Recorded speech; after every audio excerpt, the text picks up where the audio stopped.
Long-term lasting unemployment will be one of the long tails of COVID-19. Microsoft wants to teach digital skills to those who find themselves out of work or need retraining. To do so, it plans to identify the skills needed, provide free access to training and help new candidates find jobs.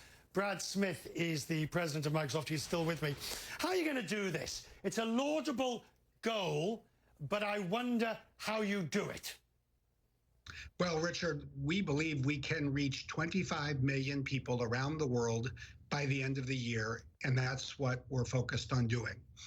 We have tremendous assets as a company. It really starts with LinkedIn. That's the heart and soul of this effort. It includes the LinkedIn economic graph that gives us data on jobs and skills needed for them. But we're providing free learning content, low-cost subsidized tests where people can get certified with digital skills, free access to job-seeking tools to help find jobs. You put it all together, it is, we think, something that can make a meaningful difference in helping people address a critical problem, namely the need to acquire increasingly new digital skills, go back to work. Right. I guess the core phrase that you just said there is meaningful difference.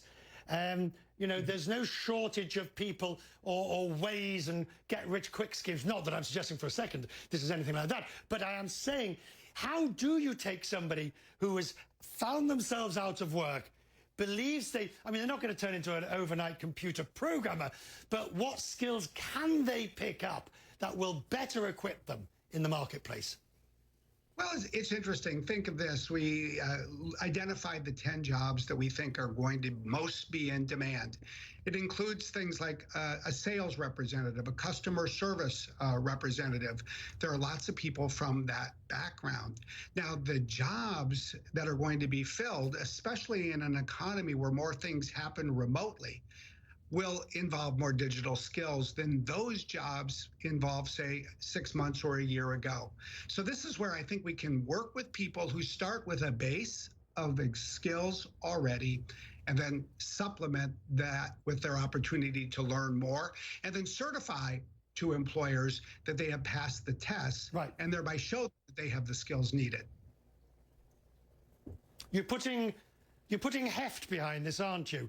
I mean, you've got to put resources, time, effort, and money behind it. We are making this a priority for technology innovation. You see that with what we're bringing today, not only with LinkedIn Learning, but there's even AI-based tools so somebody can practice interviewing, for example, and get feedback. We announced today we'll have a new app in Microsoft Teams this fall so employers can provide faster, cheaper, more effective training to employees as part of their workflow. Right. But the other piece, I think you're right to point to, it requires partnerships, and we're putting heft behind that as well. Brad, we'll talk more if we may. As we come towards the end of the summer, please come back. We're going to need to understand exactly how economics and economies are moving, and I'd be grateful if you'd make a return visit before the summer's out. I'd be happy to. Always good to be with you, Richard. Thank you. Brad, thank you, Brad Smith of Microsoft there.